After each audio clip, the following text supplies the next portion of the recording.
have such a narrow view of the word stress, but there's physical, mental, emotional, and sensory stress, and sometimes helping people understand that even when you're in autoimmune, you're in physical stress, and that can compound the way that your body's navigating its stress response. So you might think your fatigue is associated with an autoimmune flare. It might actually be that your adrenals are in fatigue as a result of navigating the different stresses you have, including physical stress. There is a significant connection between autoimmune, hormone health, and stressors.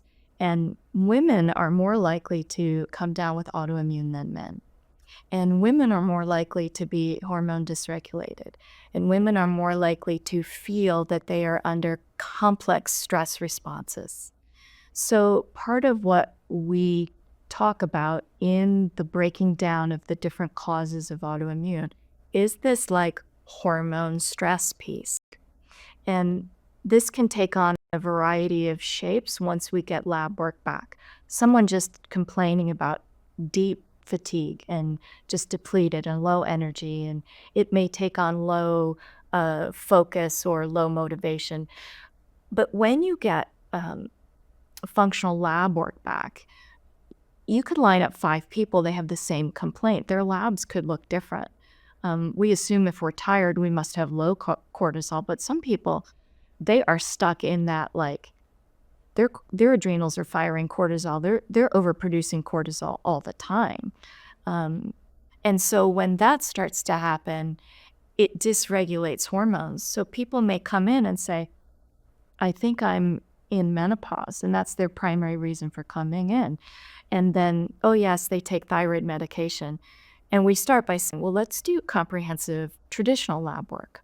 I guarantee you that you haven't had all the lab work you need done, even just from a mainstream medical perspective. And then we wind up seeing that they have elevated thyroid antibodies. So now the nurse practitioner has to diagnose them basically with an autoimmune. So they may not even think they have an autoimmune. Or they may have a different autoimmune and never had their antibodies on their thyroid check. The most fascinating thing about checking thyroid antibodies, it's a very inexpensive way of measuring your overall progress because it's so vulnerable to gut changes and hormone changes and adrenal changes. So when you recommend and strategize a whole plan for someone, it's like, well, we don't have to do these functional panels again. We're just going to check your antibodies, your thyroid antibodies, and we're going to see if we have enough pieces at play here, if your strategic care plan is working. If you're not looking at it complex, you're actually setting up people to step into autoimmune through their hormone dysregulation because you're not looking at all the potential factors that could go into this. I don't think we give enough credit to stress. I mean, there's that saying, stress kills, right? But I think because we have this narrow definition of stress, that there's a stigma that if we're more optimistic, right? Stress is because you choose to be stressed. If we just changed our outlook, we wouldn't be stressed.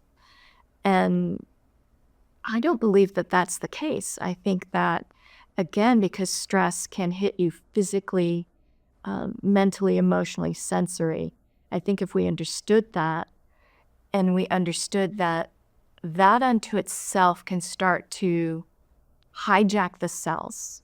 It can hijack the immune system response.